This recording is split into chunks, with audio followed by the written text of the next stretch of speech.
Happy Good Friday, everybody. Sorry we missed last week. The market has been insane, but hope you're here joining us, whether you're watching the recording or you're here live with us. If you have questions, we would love to hear what they are. You can put them in the comments. We are watching the comments to try to catch all your questions. But if you don't know who I am, my name is Natasha Phipps. I am the owner of Phipps Real Estate Group out of CIR here in Calgary, Alberta. And we are a team of investment specialist realtors here in Calgary. And I'm joined here today by a couple of my incredible teammates. Kim, say hello. Hello. Kim is a licensed realtor here in Calgary who has worked with me for many years and is a valued member of our team. And I am also joined today so far by Andrea, who is my assistant. So she's becoming a licensed realtor as well. So we've thrown her into the fire this year. Yay, yay. So thanks for being here, Andrea. Thanks for having me. It's exciting. What a time. Oh my goodness. So busy. Yes. So this group, just to kind of give, I know we have a ton of new people joining our group in the last few months here. And I wanted to talk about what the purpose of this group is first, who we are and why we have this group. And I think that's really important for us to highlight. And we started this group just with a common interest of investing in Calgary real estate and trying to find a place for our clients and our investors and ourselves to, come together and talk about just local Calgary information. There's no shortage of information out there, but it's hard to find stuff local to your specific market. So we've got people from all over the country that are part of this group, and we love to have you here. And feel free to use this group for questions and open dialogue as well as you move through your investing journey. So the point of today was to talk about what the heck is going on here in Calgary, because it has been quite a year so far, and we're all kind of trying to make adjustments as quickly as we possibly can to keep up with the ever-changing market here. I mean, Kim is calling in from her car today because she is in between several clients here, and we're just trying to keep up with things, right, Kim? Yeah, it's crazy. It's just mind-boggling, actually. Yeah. So if any of you are shopping in the Calgary market, I'm sure you have a very good idea of what we're talking about. But the market this year, I mean, March saw record sales of over a decade. So we are literally in a very different market than where we were 1 year ago, which I wanted to talk today about kind of the pros of that, the cons of that, expectations for what you can expect if you're shopping right now in this market, and then also talk about how we work as a team and how we can help you and how we're helping our clients invest in the Calgary market as well. So does that sound good to you guys? Yeah. Awesome. We may have a couple other surprise guests hopping in that are finishing up some other meetings as well. So I hope they do join us. But when they do come in, I'll introduce them as well if they're able to join us here today. So the first thing I want to talk about is, and in Calgary, I mean, well, Kim, you've been a realtor for how many years now? Three years now. So the first kind of couple of years of your career, or even if someone's been a realtor, let's say, or been investing for 5-7 years, we haven't seen this type of market in that period of time. And so there's a lot of kind of catch up happening for clients, for, just the volume, the sheer volume that's happening that I think we're all dealing with. Oh, we do have Shay joining us here. I'm just going to let her in. But I think what is, important to chat about, I think, the expectations of the clients and some of the challenges that we're having with the speed that things are happening, and what people can expect if they're going into competing offers and that kind of thing too. Here, hi Shay. Hi. So hello, how are you? Here. Hi, how are you guys? Good. Awesome. So we are recording this, Shay. We are live in a Facebook group, just so you know. And yeah, we're just chatting about the Calgary market. So Shay is actually from Ontario. She does a lot of work with Ontario investors buying in Alberta. So I thought it'd be really cool to have her here today as well. So thank you for joining us, Shay. Thanks for the invite. Yeah. So the first thing I want to talk about is competing offers and what that's like here on the ground. So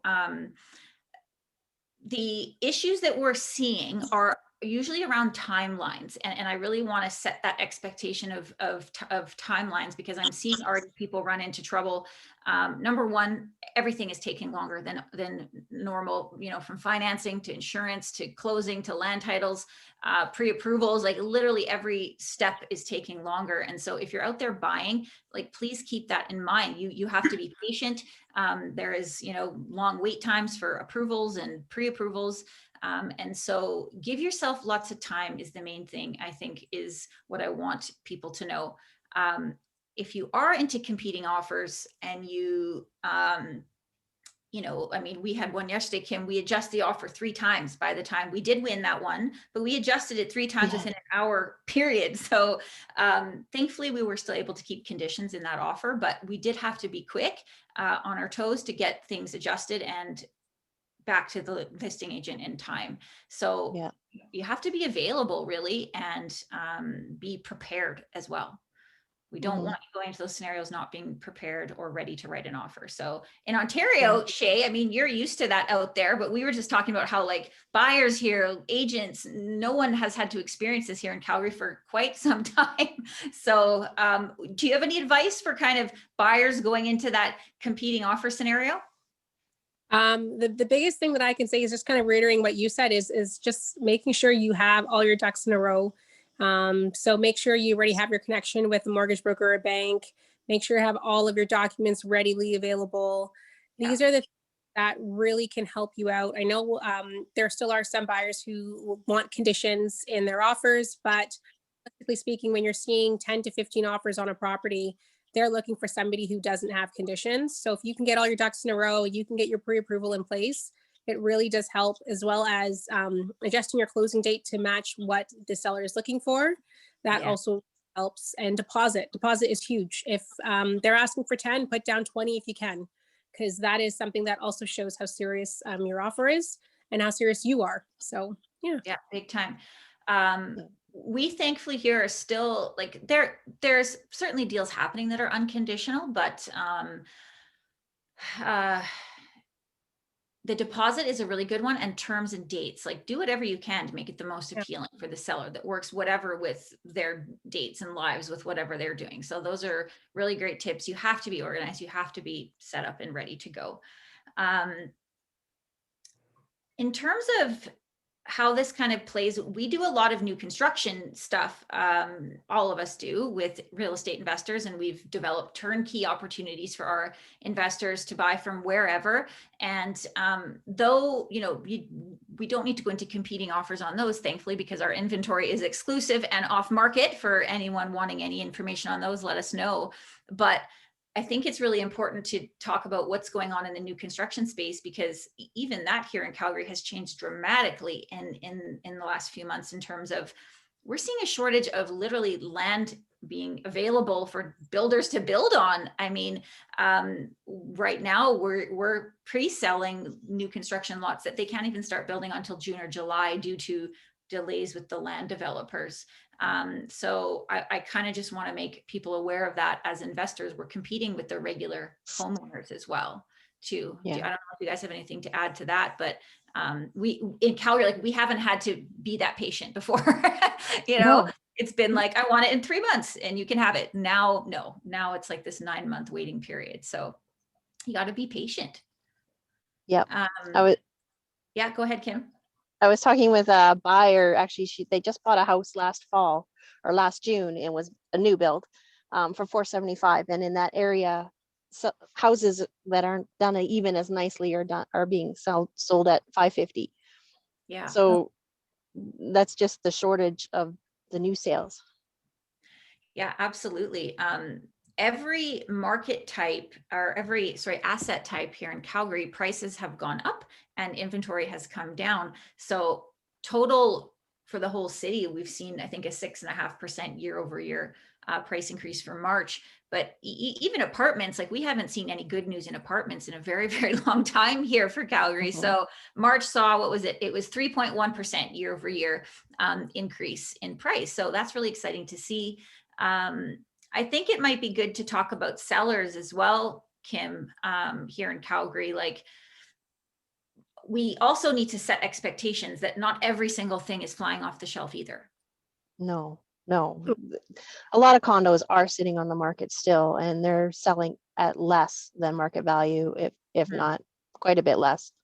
Yeah, absolutely. So pricing is still important, guys. Like, you can't, like, just, I was at a listing this morning. They were probably $50,000 overpriced. It's been sitting there for 140 days, even though it's a good deal actually for an Yeah. investor now that they've adjusted the price, but they've been beat up now because of the time frame that it's been sitting there. And now that sale price is going down and down and down. So you do still need to be realistic in pricing. We're not seeing like what Shay's, what's happening in Shay's area, where Not I yet. feel like they just can throw a dart at the wall and get that price. There's just, yeah, right. There just seems to be a threshold. They won't go beyond that. No, we're Yeah. we're, I think, Not conservative here. Yeah. But Shay, maybe you could talk about that a little bit. Like, you're kind of working in both markets. She's a licensed realtor in Ontario, but is referring clients to the Calgary market. Why don't you talk about like why this is attractive to people in your area? Absolutely. So one of the biggest things that I find is right now, when you're looking at what's available on the market, we're extremely low inventory. And even with that being said, it's very, very hard to find a duplex or even a new construction property that is like, it's basically impossible to find something that that has that same stuff to offer under 500,000. Right. A lot of the investors that I work with are at a point where they want a property, but they don't want to have the stress of worrying about maintaining and property management. So when I offer up the Calgary properties, it's huge for investors because they're getting incentives that are almost impossible to find, especially in our market. And the price point, it's affordable. It's basically packaged in a way that all investors, no matter where you live, you could own this property. Without the stress of worrying about, oh my gosh, am I going to need a new roof, or am I going to need to update the electrical or the plumbing?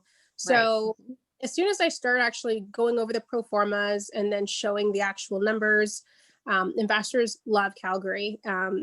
Most of my investor clients here, they're not even looking in Ontario anymore. They just want Calgary because they've realized that there's other markets that you can get really great cash flow that are affordable. And you're not worrying about, land transfer tax, HST. You're not worried about not having control over your property because in Alberta, there's, it's definitely a province that favors investors and landlords as well as, like in Ontario favors tenants. So you get a lot of, you get stuck in this market. For sure. Yeah. Yeah, absolutely. Very easy market to start out in as well as grow your portfolio when you're comparing it to Ontario. Yeah, absolutely. I mean, it's important to a bank for your business to make positive cash flow. It can be a struggle if you're buying an investment and it's negative cash flow every month to try to serve up your business on a platter and say, please lend me more money, even though we're negative cash flow every month. Like, that is a detriment. That makes it very difficult for you to grow your portfolio. And then we're seeing like so many investors from your market, Shay, or even just buyers getting into investing because they have so much equity sitting in their properties, right? Yeah. So great time to refinance, pull that equity out and put it to work. And it's great because these are projects that any investor can go in on, right? Like Natasha and we had a client that's all the way from none of it, so she's extremely remote, but she's been able to find an amazing first investment for her and her hubby, and they're loving it, right? Yeah, that's super exciting. We talk with a lot of these out of province investors. Like, I think every single day this year I have spoke to someone from Ontario. Like, this is a massive kind of movement of investment money into Alberta. It's pretty substantial.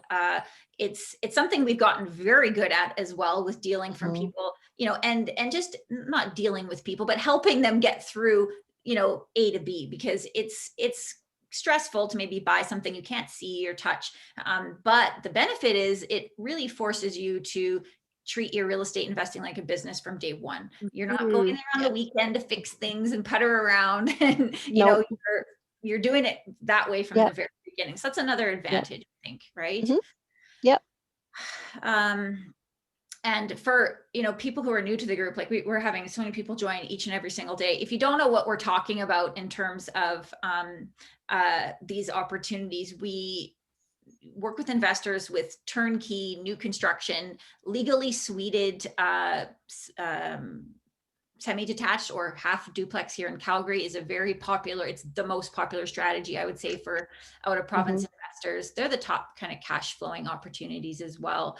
And then we have a few condo projects as well that we offer for our investors that come with 3 years of rental guarantee and 3 years of free property management, which, to Shay's point, is really hard to find somewhere else, right? Yes. Yes.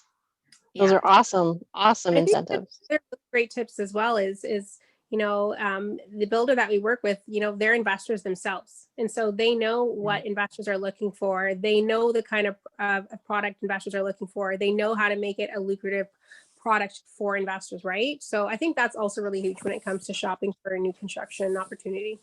Yeah, for sure. Yep. Given, I think we should talk about this too. This might be more Kim and I, but because we have so many people new to the group or new to looking at Calgary, talking about secondary suites, period, is something that's really needed here in Calgary. And the city, at the end of this year, we're going to see a pretty substantial change where it'll no longer be feasible to really own these illegal suites. And there's an opportunity right now for investors here locally to buy either, turnkey, like we are talking about, or buy something with an existing suite, legalize it just by bringing the property to fire code. And that's right. That sector right there is where we are really struggling as a team with low inventory. Everything is competing offers. Hey, Kim, like, if anyone has a legal suite that they want to sell to us that's under, 500,000, like, we have buyers for sure. So maybe talk a little bit about that, Kim, like what you could expect if you're looking for something like that. Well, there is definitely very low inventory with that. And some of these suites are a wreck, but some of them are actually in really good shape. And I'm very surprised when I go into them that, they're 80-90% done, but they're not legal. So to be able to legalize them is just like one step away and not very expensive for most investors to get themselves into. And then they can have a little bit of peace of mind and that legal suite for designation. Sure. I've seen, which is investment real estate or investment realtors isn't something we went to school for. We have learned this through experience. I've been investing. I bought my first investment property when I was 20. I'm 38. I've seen the ups and downs and all of it. And so there is something to be said about this team and why we do what we do, because this is a really good example. I've seen properties listed where the owners have actually taken out what makes the property an illegal suite. And that is not helpful right now. If you're selling a property that has an illegal suite, leave it in there. You're not, the city already knows you have it, first of all. They know way more than you think they do. And they've been tracking this data for a long time. And so, I can't, speak to, or I can't speak enough about the importance of finding investment specialists like us. There's no reason to make those mistakes when, we are here each and every day. This is all we are doing. This is all we are doing is focusing on this investment space. So if you're selling something, don't pull it out.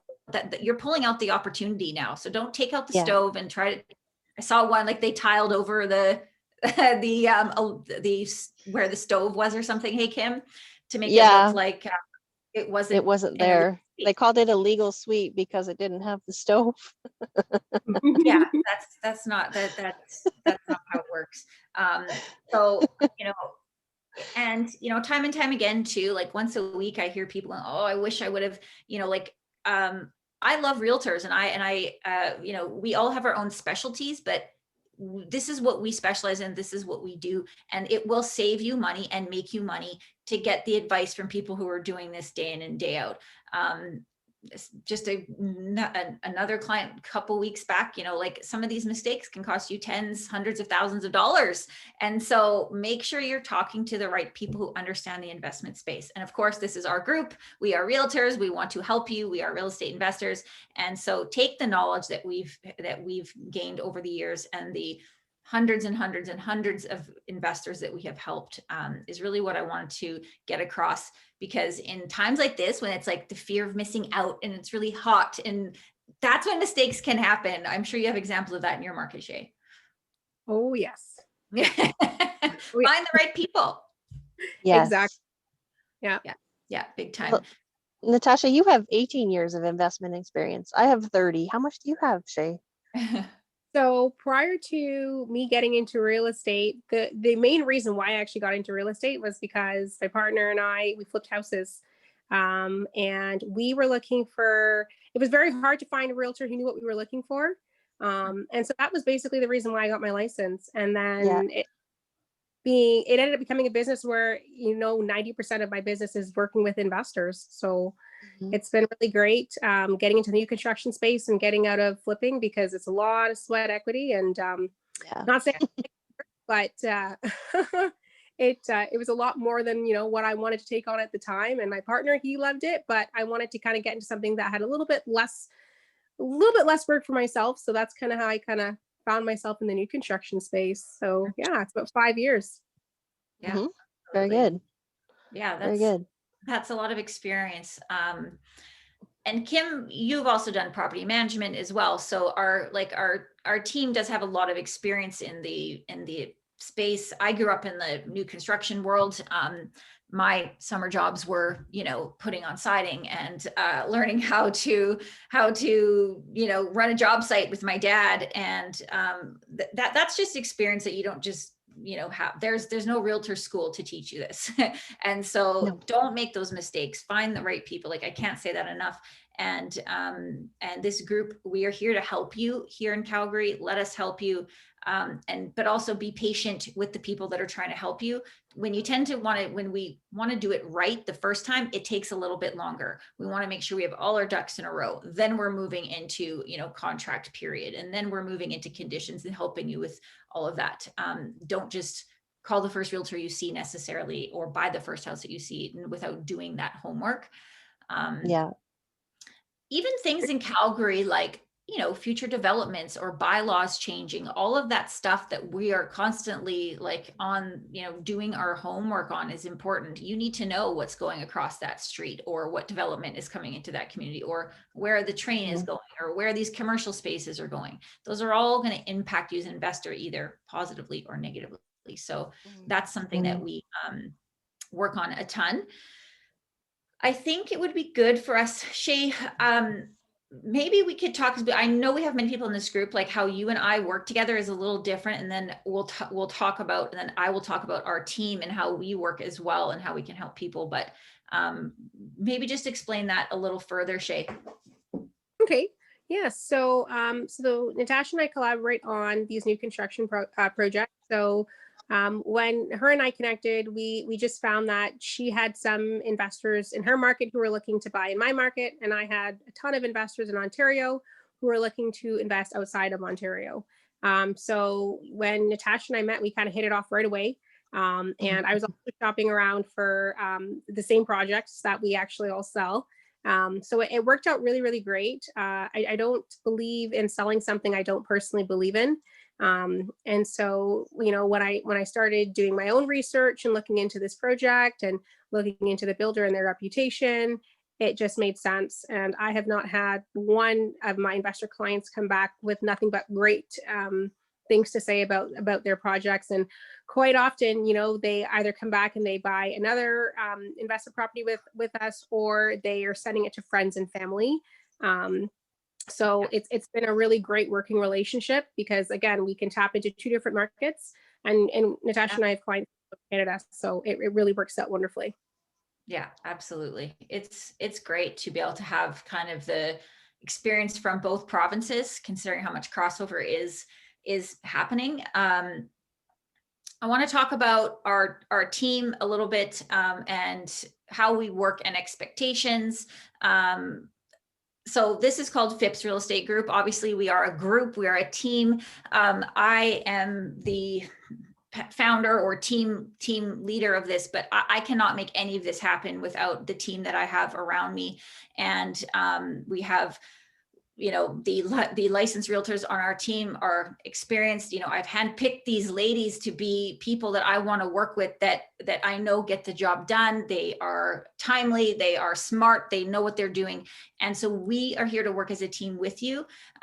So the expectation I just want to tell people about is, you know, like, we are here as a team. If you call to work with me, I'm here. I'm always here 100%, but we do work as a team. Drea is the most recent addition, and she has been a savior this year as my assistant. So if you are working with me, very likely you will also hear from Drea to keep us organized. I started this just over a year ago, but had been kind of running a team previously, and I couldn't be more proud of how we are evolving so quickly. We have grown very, very quickly in the last 6 months here. So just wanted to explain how that works a little bit more. We're all licensed realtors. Drea will be soon. But we do work as a team and here to help you. Drea, is there any questions or any comments or anything in the group? Yes, there is actually. We have Andrea and Dana on just on Oh, the chat. And then we awesome. do have Chris Powell says, hey, Natasha. And then we've got David Ho wondering if your property taxes go up if you put legal in-law suites. Oh, that's a great question. Definitely. So, like, one of the reasons the city is pushing for, well, actually there's two main reasons I have discovered why the city is pushing for these secondary suites to be legalized or removed or whatever. One, and this is not an official, this is a bit of my analysis based on conversations with some people at the city, some candidates actually running for mayor this year as well. But the idea, one from the city, my interpretation, this is not published anywhere, is that they're hoping that if they remove some of the inventory on the rental market that's in the suburbs in terms of basement suites, that will potentially push people towards our downtown, where we have more vacancy, where we're trying to create more vibrancy and life. And I think that is a terrible idea. I think you cannot force people. If they want to live downtown, they'd already be living downtown. This is the reality. It's not that there's a shortage downtown. But taxes, I mean, of course, if your property value goes up, you're going to pay more taxes. But please keep in mind, no different than paying income taxes on your rental properties. Like, if you're paying taxes, you're making money, right? So, and if you're paying more taxes on this property, that is the cost of doing business, and it is the cost of doing it right. The offset of having a legal suite in terms of the financing opportunities and the cash flow is well worth to pay the extra taxes that you're going to pay. And if your property value goes up, well, guess what? You can also refinance your property sooner. So that is a really good question, though. If anyone doesn't know, oh, go ahead, Kim. I'm also seeing that they're not going up like substantially. They're just a little bit of a uplift. Yeah. I think in terms of property values as well, next year, after this kind of like amnesty period ends, we will see a bump up in valuations on these just from the resale market, because they're going to be a lot harder to obtain. And to build a new suite to building code versus fire code this year, I mean, we're talking about a 6-8 times budget. Like that's a much more substantial renovation. And so people are willing to overpay a little bit for them this year. But yes, more taxes definitely are going to happen if you have it legalized. But take that, as a bit of a good thing. But the city is definitely looking for where they can grab more tax money, since there's been decreases in what's available in the whole tax pool here in Calgary in the last few years. So that's absolutely going to happen. I was thinking of something else there for a second when we were talking about the taxes, the property values. What was it? It'll come to me. Give me a minute. Natasha, the rebate. I feel like we get that question often from out of province investors asking about tax rebates and stuff like that. Oh, that's a good question. Yeah. So GST, first of all, is only applicable on new construction. if you did a massive renovation and pretty well brought a house down to like the foundation, it's very possible GST could be applicable again. But we get this question a lot. You do have to pay GST on new construction, and it will be included as part of your purchase price. You are not eligible for the rebate program if it's not your primary residence. So if you're putting it as a primary residence, or you're going to live in it, live up, rent down, or whatever, then there is a rebate available, but not if it's a rental property. So you just need to know you'll be paying 5% GST.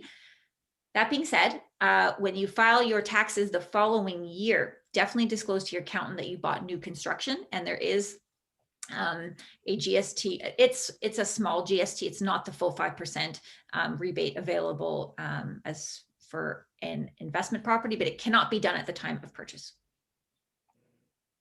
Yeah, that is Nice. one we get all the time. Yeah. It's a nice perk. Good question. Yeah, for sure. The other questions we get a lot from the out of province buyers too is like, well, what about lawyers? You definitely need to, oh, this is what I was going to talk about, land titles. You definitely need a lawyer here in Alberta to do your closing. You can use your lawyer in Ontario or BC or whatever if you want to do like a contract review, I guess. But even then, I would highly recommend someone in Alberta because the rules are different here. The laws are different. The warranty is different. So better to get, again, the expert for the job. Find the best person for the job, not just the closest person to you for the job. That's often or not the same person. But land titles, this is something I want to talk about. Land title registration is obviously a step in your closing process. And what we are seeing is not enough time is being left between, a firm sale when the bank or lender is sending mortgage instructions to when it's closing. And I'm seeing and hearing about a lot of delays, unfortunately, at closing time, which isn't obviously good for the buyer because now they're paying interest, daily interest on the property until it can close. So even if, like when you're competing and you really want to, get this thing done ASAP, if you're paying cash, that's different. We're not waiting necessarily on the mortgage instructions. So the lawyer can go straight to registration, but it's you need to be giving yourself time in these markets. If you're not sure how much time your lawyer needs, give them a call, ask, make sure that, they know a deal is coming. And again, another thing that inspired me to do this conversation is when markets are this busy and everyone is, kind of trying to keep their head above water a little bit, it's really pertinent for you as the buyer and the investor to stay on top of your file with your insurance broker, your lender, your realtor, your lawyer, everyone, because when things are this busy and we're doing 3 times the volume that, people in our market was used to doing over last year, people are kind of trying to catch up, and, we're no different. We had to really change a lot of our back end systems and processes. We're upgrading every week. I'm trying to change something to keep up with the volume, but, stay on top of things. If you're not sure, ask a question, call the lawyer, call the insurance broker. They're just as important. Your deal can't close without insurance. So, and I've heard time and time again in the last few weeks, there's no insurance until a day or two before. So just don't do that to yourself. No. And stay on top of it. And, all these pieces, it's like one thing goes wrong, the next thing, it can snowball, which we do not want for you. And it can be incredibly stressful. And to kind of wrap that point up a little bit is like part of what Shay and I have done. And then as well as with our team here is we have our preferred team, like our preferred mortgage brokers, our preferred lawyers, our preferred insurance brokers, and they know our products, they know Calgary, they know the rental market, they know everything. And things really tend to go a whole lot smoother when it's people, number one, that I have a relationship or Kim has a relationship that we can keep up with. So Shay, why don't you talk about that? Because I know you have experience on that. Yeah. I think it's one of the things that I personally love about this business is there's so many great people who focus solely in the investment space.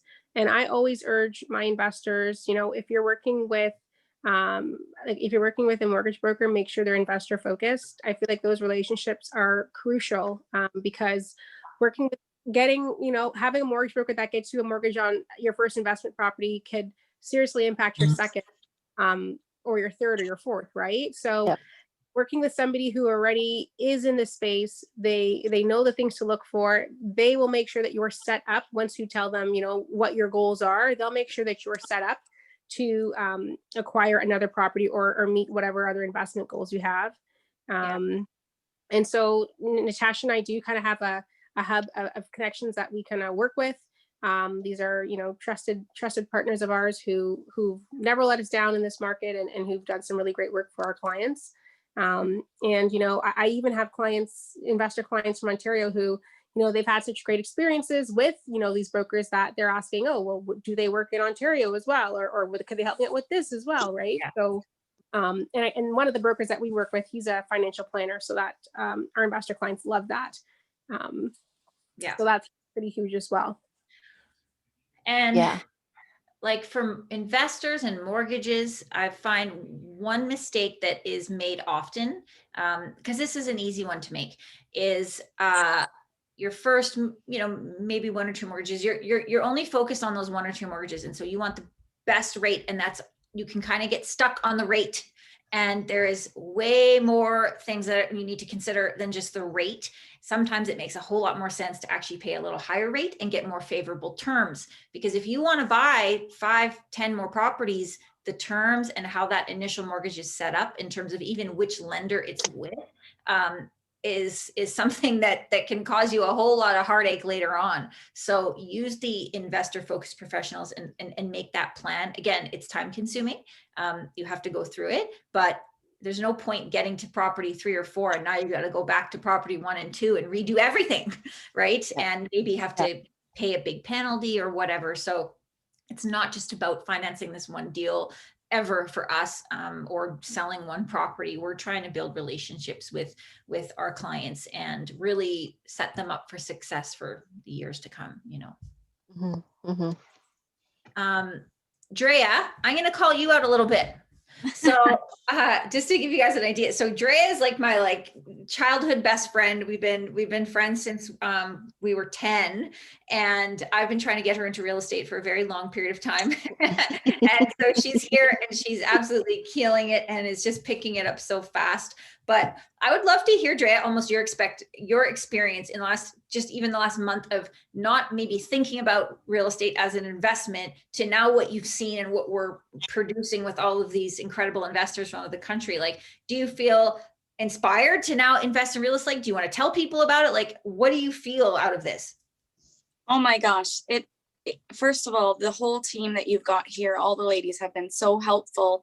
And just being on so many calls with you, I've learned so much more than even just the course. But I want to stand on that mountain and scream it from the top of my lungs. Like, if I had known this when I was, when we were 20, yes. I mean, what an amazing thing. And there are those people that are doing it when they're 20, right? Like they're young investors. And I'm like, that's incredible. I wish I had known what I know now back then. But, dealing with or speaking with so many people from out of province, they've never even stepped foot in here. They're fully trusting your whole team to know what's right for them from the beginning of search to the closing, to the property management, everything. It's incredible. The volume is just mind-blowing right now as well. Yeah. But it's definitely inspiring. I'm like, okay, I want to buy all of it. I want to be, what can I do and who can I tell? And it's incredible. What you guys are doing here and the deals that you've gotten, it doesn't exist anywhere. Like, even I had no idea why Alberta was so highly in demand, with the tax, with the landlord things for an investment space. Like, it's mind-blowing. Honestly, it is. I wish that we could share this on a megaphone everywhere. Absolutely. It's pretty inspiring what your team is accomplishing here, for sure. Yeah. Well, we're happy to have you, and we got you now. We got you now in real estate. So watch out for her. I know she's gonna be a rock star. Well, she already is a rock star. Was there any other questions that came up, or even Drea, like from your perspective, is there anything like you're like, I would wonder this if I was, never done this before? I think the main thing is that a lot of people don't realize that like the deposit structure of how things work, even for like a new build. A lot of Ontario, they're looking for pre-construction, and Yeah. their money's just kind of sitting around. Yeah. Whereas now I know I've heard you say it a few times, you know, we have projects that you can get your positive cash flow right now. So do you want to have it sit there, or do you want, like, you know, it's a very different space, I think, on Ontario clients than, you know, Alberta and even BC. BC is coming here now as well, quite a bit. Yeah. So you want to touch base on like maybe that? Yeah, that's a really good point. So investing for pre-sale, and I'll let Shay talk about this after as well too. When you're investing in pre-sale and it's going to, you know, close in 2, 3, 4, 5, however many years, we will start seeing these projects coming up. I actually have one that we're going to be a part of this year. But the play is you are hoping for appreciation in that period of time, whether it's, you know, 1 to 3, 4, 5 years or what. I mean, some of these are really long, and there's no guarantee in that. We have made money in these types of deals, and we have lost money in these types of deals. And so you really need to know that like between now and 3 years, like look at the last year. I mean, there's no way to know for certain that value is going to keep going up. It's a speculation. It's definitely a strategy, but it's speculative. And so if you're not comfortable with speculation, or you need cash flow sooner, then buying a pre-sale condo is just like handcuffing yourself now for that period of time, especially if you can only buy 1 or 2 places. Now you need to wait for that thing to close before you can go buy something else that's actually cash flowing. So that's the benefit to something that closes, you know, in a 3 to 12 month window, at least, is you know that's money's going to be put to work sooner. Would you agree? Yeah. Shay? Anything to add? The selling factors that my Ontario investors love. I strongly encourage my Ontario investors to stay away from certain condo projects, especially in like the town core of Toronto right now. Especially if, you know, a lot of investors right now, what they're looking for is cash flow. So, you know, these opportunities in Calgary, getting into the market faster, and these projects are affordable, right? And that's, affordability is huge right now, because there was a time where $500,000 meant a lot. You could do a lot with it. And in this market, especially in Ontario, there's really not much you can actually do. $500,000 is a parking space in some properties in Toronto. Yes, it is. Those pre-sales are dynamite, though. I love this. I love the opportunity. I love where they're at. You guys are onto it there. Which ones you talking about, Kim? The pre-sales, the Here? ones in the mountains. The ones in the mountains there, the pre-sales. Oh, yeah, those are done now. But yeah, I mean, for strategy, it's now, again, I'm gonna do more of these live strategy calls because this is what I love talking about. But when I talk to new client, or we talk new client, it's like, what she's doing is determining people who, okay, if they want buy and hold in long-term and cash flow, then they can't find it in their market. But if that's the strategy they've determined they want to implement, that's fine. Okay, but now we got to go find where that makes sense. And common mistake to go, well, every strategy will work in every market because I want it to be close to me. No, that if you want to flip houses or you want long-term buy and hold, those might be 2 very different locations. And so that's a really big kind of thing that we talk about in our strategy calls, is like, that's the first thing I usually ask people. Hey, Shay, is like, how long do you want to own this thing? And if you tell me 1 to 2 years, I will tell you this is not for you because we're not appreciating rapidly, but we have excellent cash flow. Yes. There's a question here as well from Winnie, wondering if you have any of the new condos for sale that are built already or completing soon. Yeah. Yes, we do. Yes, we do, Winnie. I can send you those, Winnie. I'm actually working with Winnie right now. She's lovely. But we have, honestly, we have a little bit of everything where we can do, you know, we have a condo project we'll be releasing soon to this group, which will be about a year out for closing. And then we have 2 other projects, one in the northeast of Calgary that's available now. And these are, you know, condos as well in the 200,000 to 300,000 range. by the airport, and those have rental guarantees on them for 3 years and free property management. We're starting to be almost sold out of those. We're down to kind of the Yeah. the last bit there. Getting down. Yeah. Yeah. And then we have a project on the west side called Gateway that is a concrete building. We do have some units there available as well that we can do quick closing, 3-year rental guarantee on as well, and 3 years of free property management. So I can send you that, Winnie. Dre, if you could make a note of that for me, that'd be great.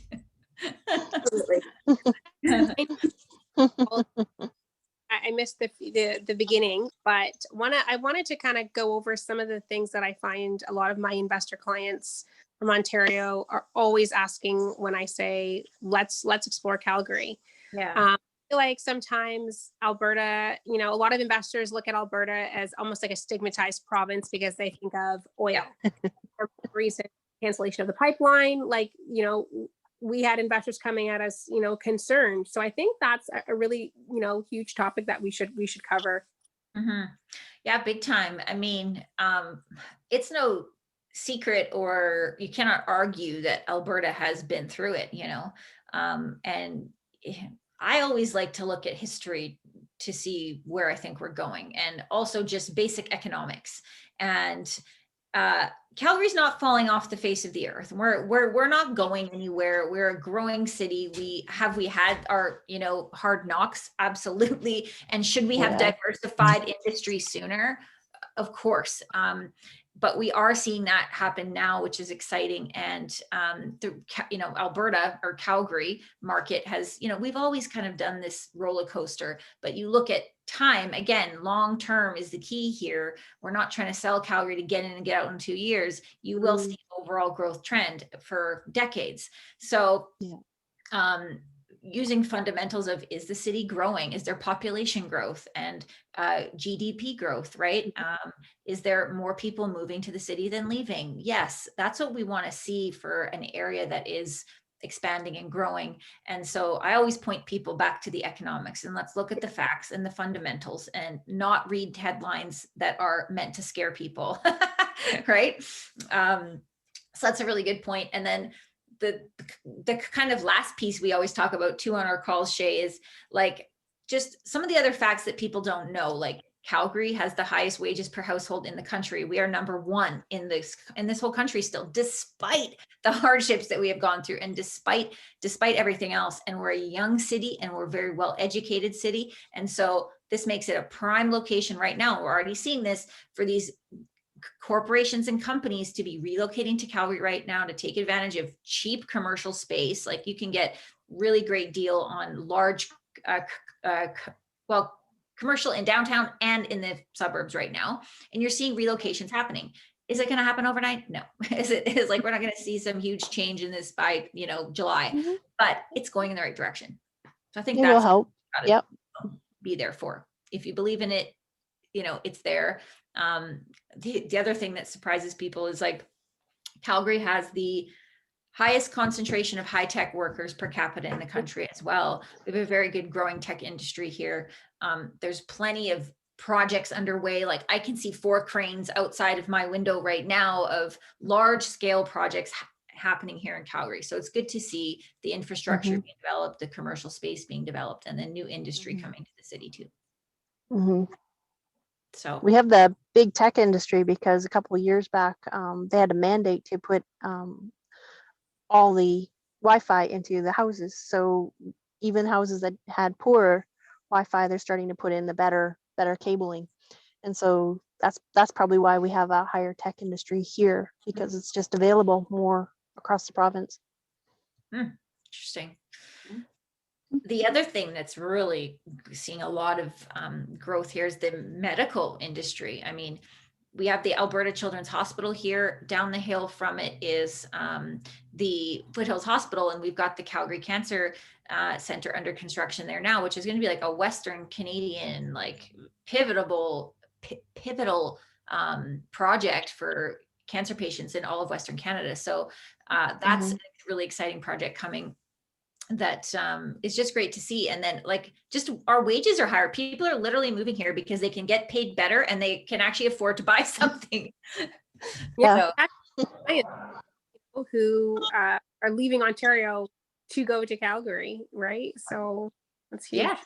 Yeah, it is Mhm. huge. I mean, if you're young and trying to get going in life, and either one, you can work from home now and live anywhere, or two, you could, transition your job. I was speaking to a lady a week ago. She's a social worker in British Columbia, and she applied for a job in Calgary to see, and her wage here is 30% higher, and the cost of living is significantly lower than in Victoria. And so she's thinking of moving just because she will have a more comfortable lifestyle here and actual disposable income to be able to do things she wants to do.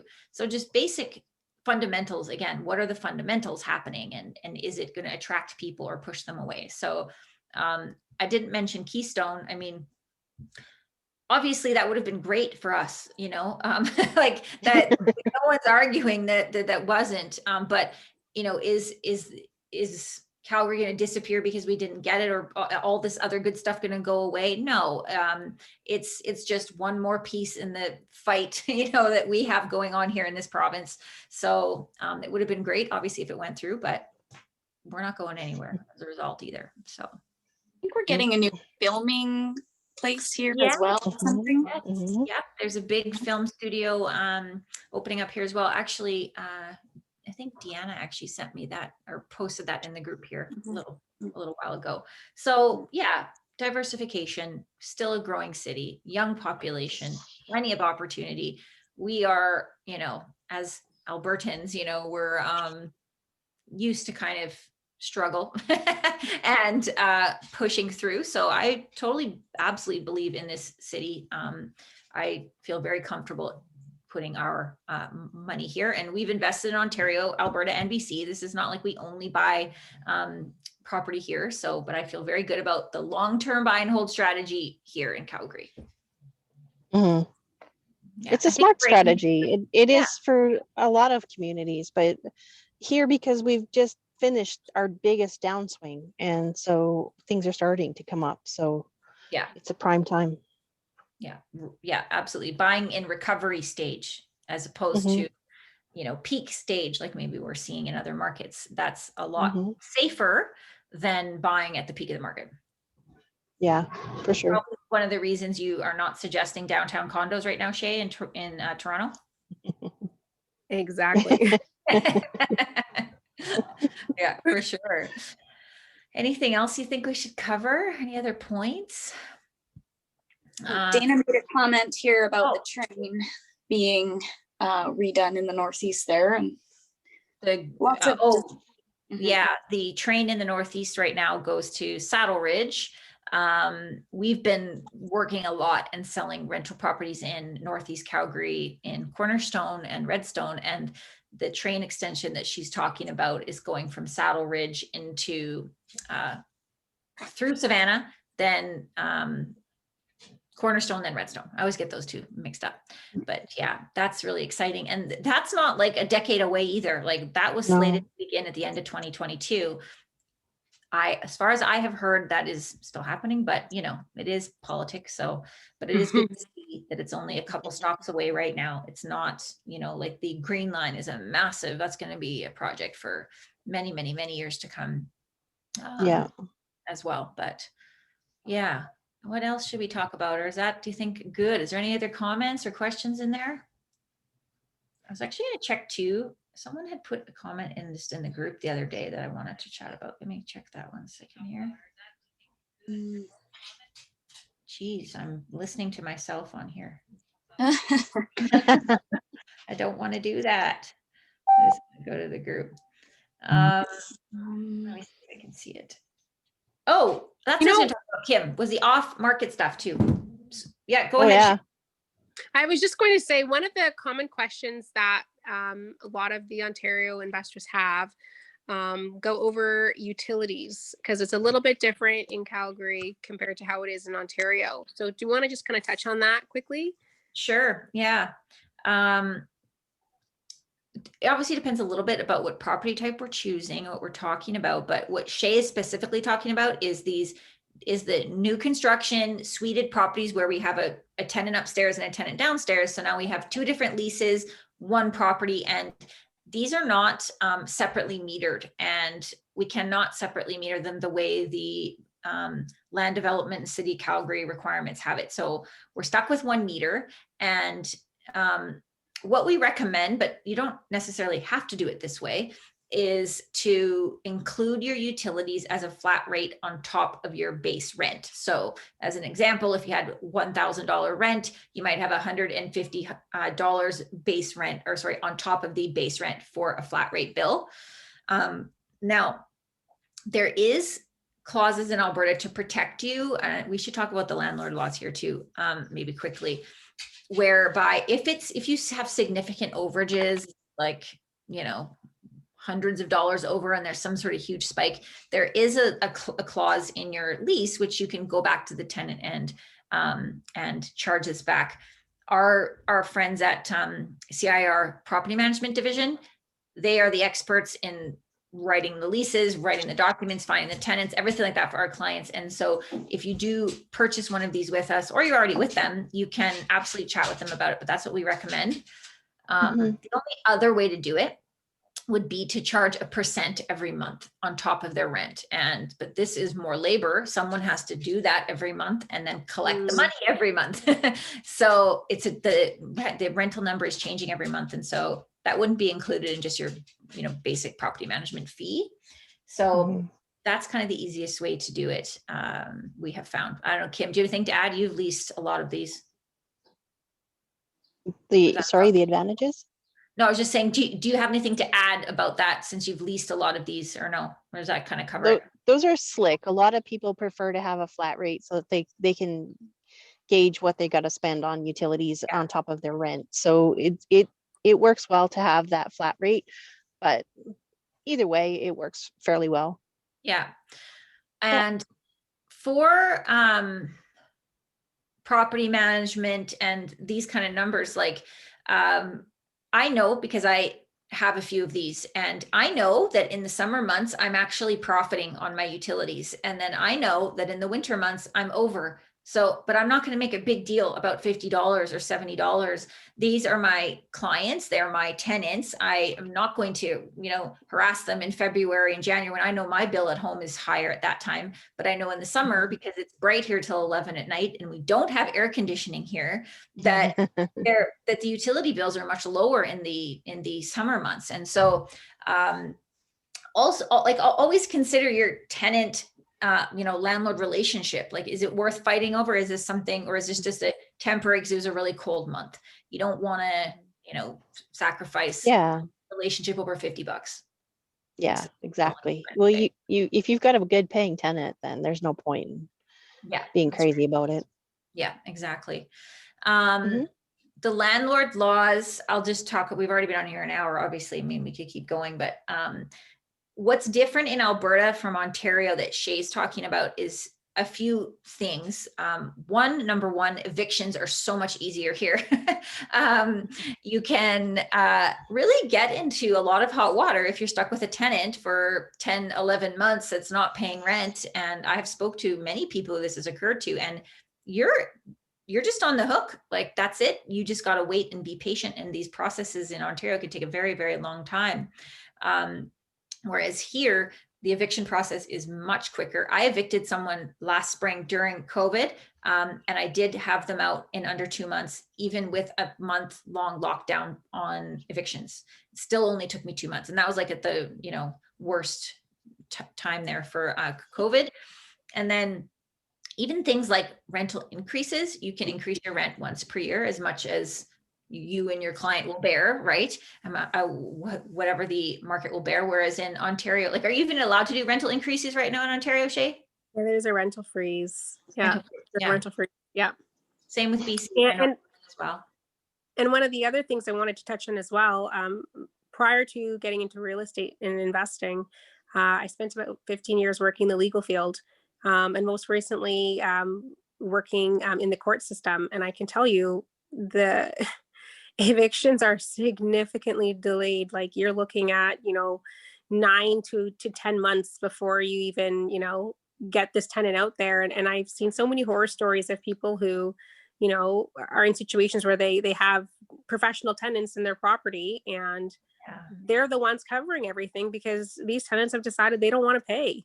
right? So I think that's huge, is just being able to have more control over your property.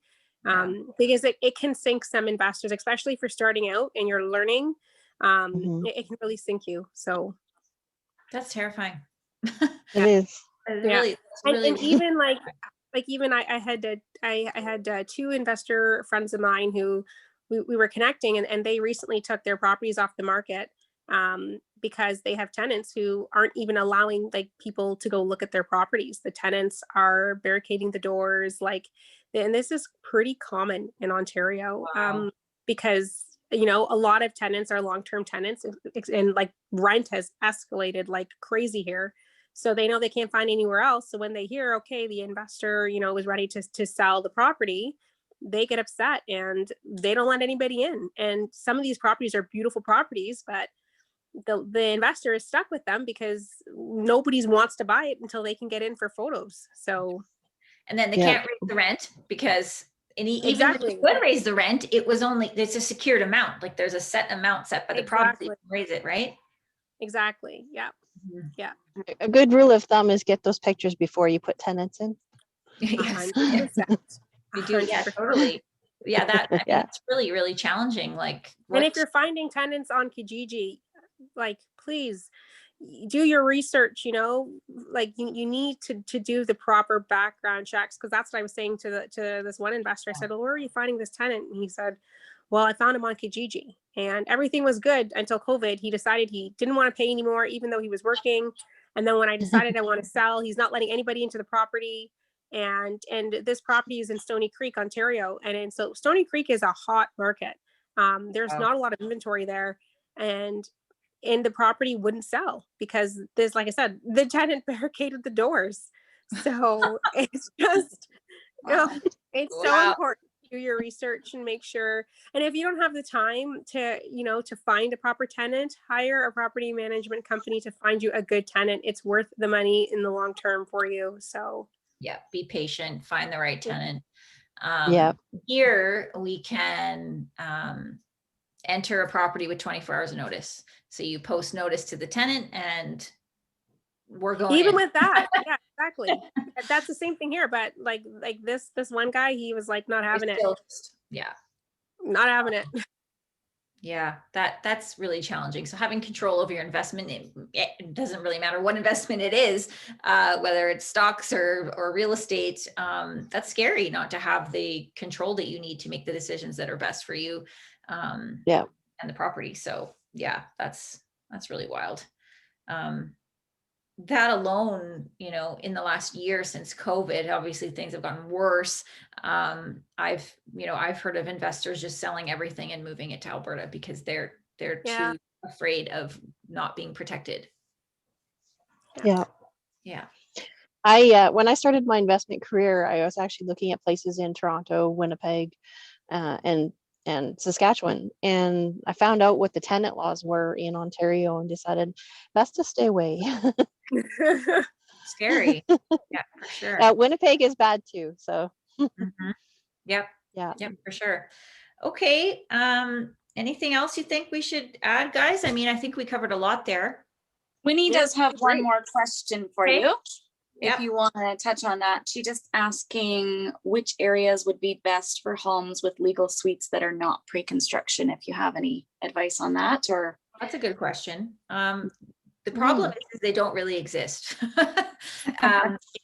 Right now, if you want a legal suite that's not new construction, like we'll see a few that'll hit the market, but you will like really have very little choice. Like I think there's like probably less than 10 right now in the whole city, Kim, that are under 500,000. I'm guessing. I checked. I pulled a search yesterday, 16.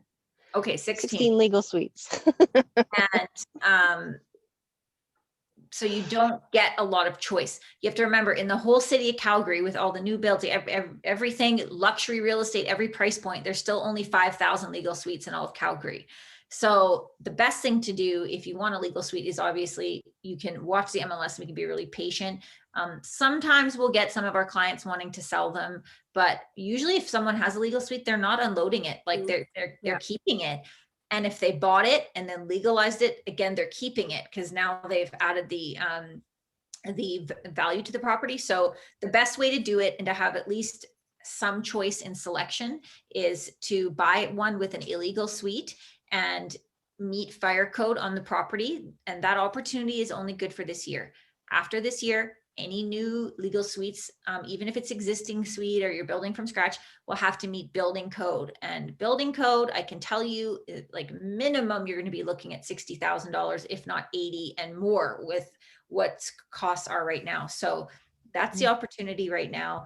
And then again, the issue with finding these right now, like the inventory is just super low for anything that's, you know, decent that is illegal.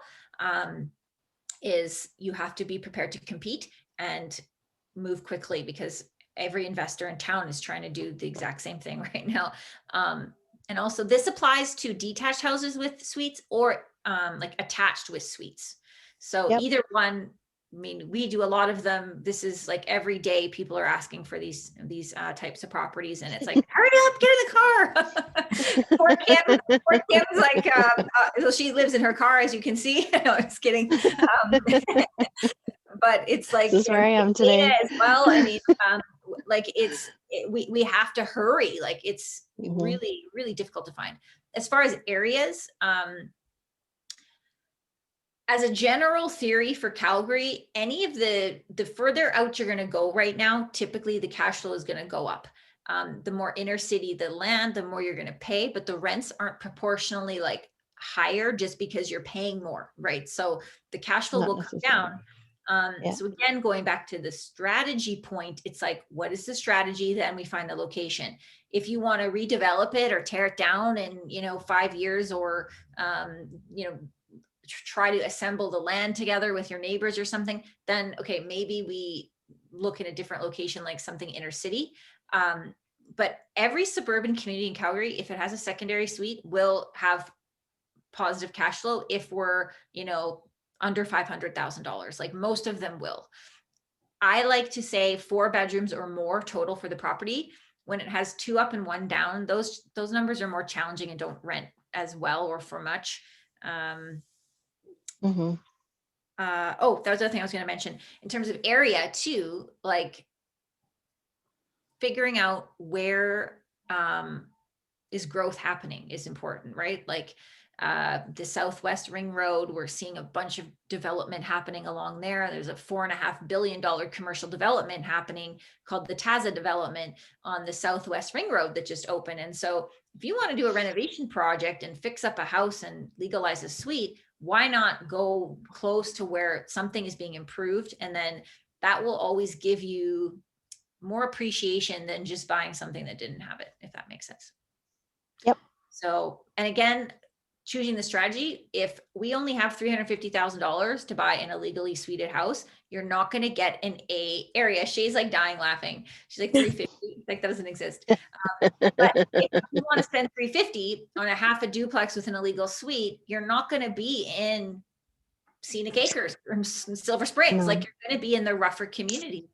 And there's nothing wrong with that if you're okay with what that means, right? And we have investors who, like actually a family member of ours, he just will never spend more than $300,000 on anything. It doesn't matter. He would rather, that's his rule and that's what it is. And we actually found him something this year, which is hilarious, but we did. Competing offers, cash offer, we found it, but that's his rule of thumb. And because of that, that means he's in Calgary, in Dover, in Forest Lawn, and he just knows that he's going to get a little bit more headaches potentially with tenants. He has some great tenants. Some of them can be more challenging, but he's okay with that. So there's no like right or wrong answer. It's just like, which strategy do we want? Then we find the location, and who do you not want to deal with as a tenant, or who do you want as a tenant? Yep. That answers that very long-winded answer. Perfect. Okay. Well, I mean, I've kept you guys here long enough. It's been an hour and 15 minutes. These always go so fast. The time just flies. But thank you guys so much for joining me today. And our other team members, Dana and Andrea, were not able to hop into the call today. They're out there working away. But we're here. Alex. For you guys. Oh, and Alex, sorry, Alex, I forgot about you. Alex is on the beach, so I'm upset with her. No, she's in the Okanagan. She's not on the beach in like Mexico or something. She's in the Okanagan. So anyway, Alex, love you and miss you, of course. But let us help you. If you have any questions, but if you're investing in real estate, give us a call. We're here to help you. This is what all we do day in and day out. And we're here to help.